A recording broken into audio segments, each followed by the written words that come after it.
Today we're going to see if Seiko have made their best Alpinist yet. Let's get into it! Yes, and welcome to the My Watch Collector Show. And today, a fantastic one on a Seiko. Now, over the years, I've had a bit of a love-hate relationship with the Seiko Alpinist. It was a watch first released in 1959, and over the years it has transformed into something completely different, with the most notable changes in 1996. Now, yes, I did own the iconic SPB505J1, the look and design of a modern-day Alpinist. Unfortunately, though, I sold it. And I'll tell you why. Because I didn't think this watch knew whether it was coming or going. Yes, it was a very unique look, but to me, it seemed like a watch that was trying to do too many things. Was it a dress watch? Was it a sports watch? Was it a mountaineer's watch? Was it a diver with 200 meters water resistance? Truth is, it was a bit too blingy for me, and I ended up not wearing it. Now, over the recent years, the Alpinist has had a complete, well, I wouldn't say complete makeover, but it's had a few touch-ups. And with the different colour variations and different finishing to certain references cases, it is starting to win me over again. Now, at the end of last year, Seiko had another facelift. Some upgrades. Have Seiko finally gone and made the perfect Alpinist? Now I have to say a big thank you to Francis & Gay Jewelers. Yeah! Because not only did they send this watch in for me to review, they have been a tremendous help to the Mad Watch Collector channel over the past 3-4 years, giving us some lovely watch content from hundreds of brands we all love. Whether it's Tissot, Seiko, Hamilton, Citizen, F&G are 100% the best place to go and buy your watch with complete confidence. Click on the link in the description below and you might just find your next perfect watch. It might be this one today. Okay, let's show you the watch, tell you if I think this is the best Alpinist so far, give you my wife's opinion, and let's get into some Seiko Alpinist loveliness. Are you Japanese mountaineering ready? Let's go! So, ladies and gentlemen, here we have the SPB505J1. And I gotta say, this one is a looker, isn't it? Now, I think Seiko came out with a couple of other dial colors, but I decided I want to check this puppy out. Because on first impressions, it looks like a, well, to many people, a boring black dial. But look a little closer, and there are some warm brownie bits in there, you know? But the most noticeable thing that Seiko have added to the latest Alpinist is the word Alpinist. Yeah, look at that below the Seiko logo. We now have Alpinist back on the dial. And it's those little things that make a Seiko nut happy. But the one thing I really do like with Alpinist is how curvaceous those lugs are. It really does make the watch sit so well on your wrist. The finishing is very nice. We have brushing on the tops of the lugs, polishing on the sides, polishing on the bezel, polishing on the crowns, polishing on the facets of the lugs. There is still a lot of bling on this watch, which makes it a great contender for a do anything, go anywhere watch. On inspection, the case looks very similar to the SPB505J1, and first impressions, I do like the look of it. Quick spec check. Okay, so we've got a 39.5mm diameter case. It's 12.7mm thick, and I believe that is 0.5 of a millimeter thinner than its predecessor. Any girth you can shave off is good for me. What is very appealing though is the 46.4 lug to lug, meaning this is going to wear very well on most wrists. And we can't forget the 20mm lug width, which makes this watch a strapaholic. Now, with the stainless steel bracelet, this watch is around 147 grams, which is bang in that sweet spot of not being too light and not being too heavy. As you can see, we have a screw down crown at 3 o'clock, and we have an inner rotating compass bezel. Those two crowns look machined very well. There's no ratchet to the compass bezel, which makes sense because you don't want to be restricted to clicking into a 2-minute or 1-minute section, you know? Anyway, love the little red 4 North on that chapter ring rehold with the screw down 3 o'clock crown and a screw down exhibition case back. This watch is 200 meters of water resistance. We have a sapphire glass protecting the dial, and the exhibition window is also sapphire. As it's a professional tool, this can be pretty much taken anywhere. Could you just click that like button, please? It really helps the channel.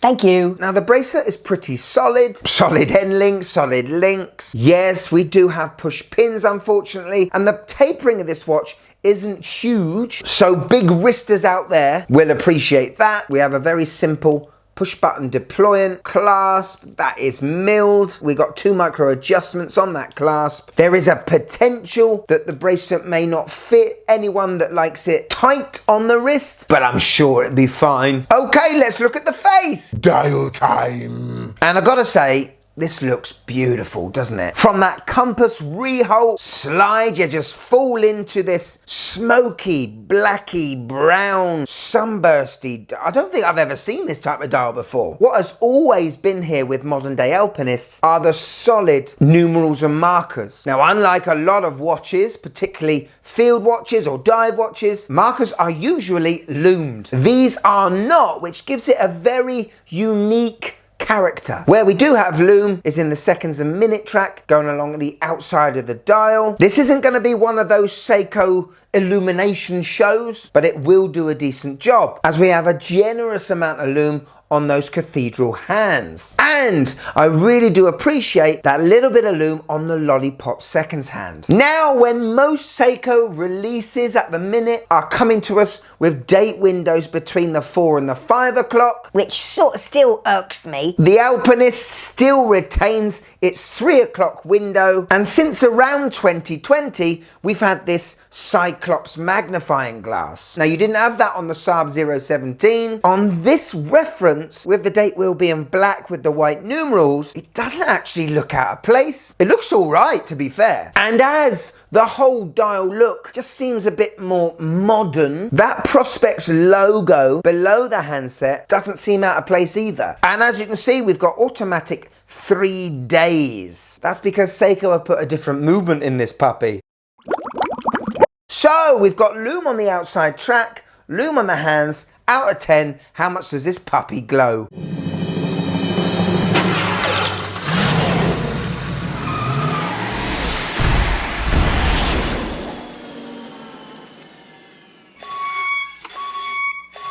So yes, not your regular Seiko dive watch, is it? But it's not a dive watch. The only thing I would have liked was a change in the loom marker at 12 o'clock just to give good legibility and good orientation in the dark. Because these mountaineers don't just climb in the daytime. Right, powering these beauties is a 6R55 automatic movement, the same one you'll find in King Seikos. It has a 72-hour power reserve, sweeps away at 21,600 beats per hour, has 24 joules, and has tolerances between -15 and +25 seconds a day. I haven't tested this puppy, but I'm pretty sure it's going to give tolerances well below that reading, as they all tend to do. Now, the upgrade from this 6R55 to the 6R35 that was in the Alpinist before is, yes, we have a higher power reserve, but that movement is just that little bit thinner. And so the overall case thickness has been able to cut down by 0.5 of a millimeter. Don't underestimate a 0.5 of a millimeter. Anyway, operating this is nice. Unscrew the crown, gives you a nice pop. Pop out to the first position, and we can change the date. Pop out to the last position, we can set the hands. Notice that the second hand has stopped. That means we have hackable timing. And screw it back in. Bob's your uncle, Fanny's your aunt, and away we go. Hello. On my 6.5-inch wrist, and yeah, I can see me wearing this. I can definitely see me wearing this. It feels a little bit thinner, as in it hugs the wrist a little bit more than the Saab 017, that's for sure. I think this watch with this dial certainly makes a case for someone only having a one watch collection. We all envy you. Yes, we do, but I can't see you ever wanting another watch. The proportions are phenomenal, and I've got to say, I love the Alpinist on the dial. That is sweet.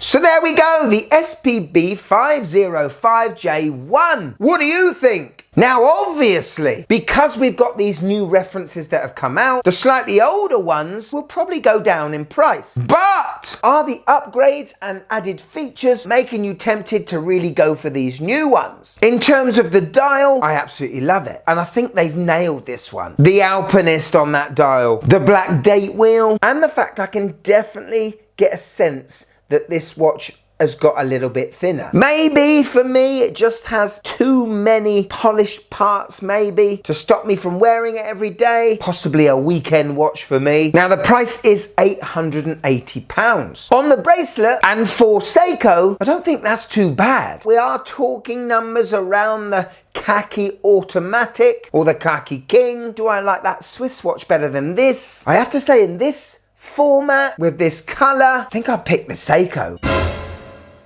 So here it is, my wife's views on the new Alpinist, the SPB505J1. Don't like it. Hate the magnifying glass. This is for old men, obviously. It's very shiny, and it just looks like something you'd find in a nautical museum.